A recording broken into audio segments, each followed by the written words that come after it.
Source number 1, I see both sides. This is Stephanie Corpin, Chief Programs Officer, USA Gymnastics. I see both sides of the coin. On one hand, the Olympics are a once-in-a-lifetime opportunity for a lot of our athletes, and they peak at a specific time. And to have that pool of athletes that they have to compete against for the Olympics changed can be really difficult. But on the other hand, there are really incredible young athletes who now have an opportunity that they didn't have before. So we're excited for them. It's definitely a mixed bag of emotions, how we feel about it. Source 2.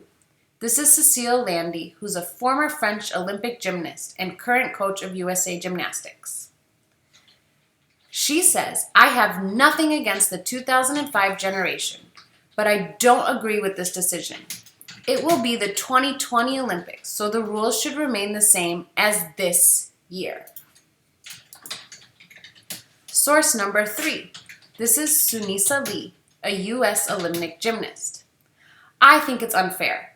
If the juniors were all working towards the 2024 Olympics already, they could just go back to that plan. They don't need to work towards the Olympics in 2021. Source number 4. This is Nastia Lukin, who's a reporter on NBC. I'm glad I'm not making the rules because I don't know the right decision. I don't know if there is a right decision. Source number 5. I think that it's wrong. This is Jade Carey, who's a U.S. Olympic gymnast who's already qualified. I think that this is wrong.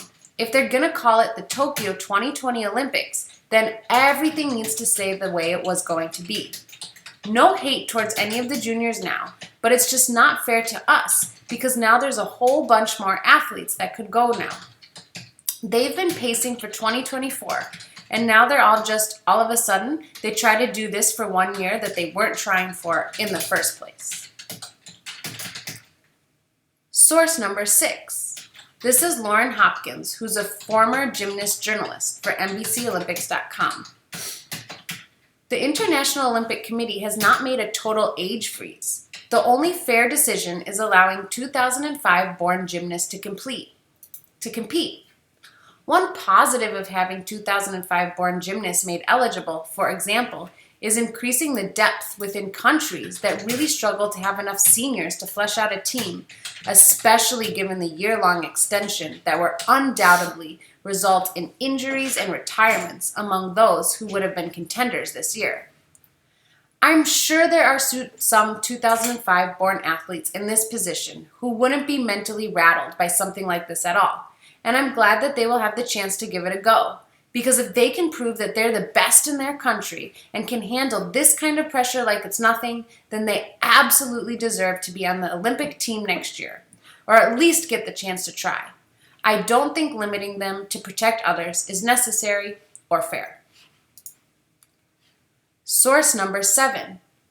This is Conor Mcclain. She's a 15-year-old U.S. gymnast who is suddenly in the Tokyo Olympic picture. In 2019, Mcclain won the junior title at the U.S. Classic. 3 weeks later at Nationals, she took the U.S. junior crown on the balance beam en route to finishing second in the all-around. Female gymnasts are not allowed to compete at the senior Olympic level until they turn 16, which for 2020 meant gymnasts must have been born before December 31st, 2004. That was a month too early for McCain, whose birthday is February 1st, 2005. But with the games delayed a year, the FIG announced last week that gymnasts who turned senior in 2021, those born in 2005, would also be able to compete at the games. The Olympics have been in Mcclain's head forever, or at least since 2012, when as a 7-year-old she and her teammates gathered for a viewing party of the women's team final during the London Games. My goal in general is still 2024, she said. For the next year, she'd be delighted to make it as far as the U.S. Olympic team trials. From there, what happens, happens.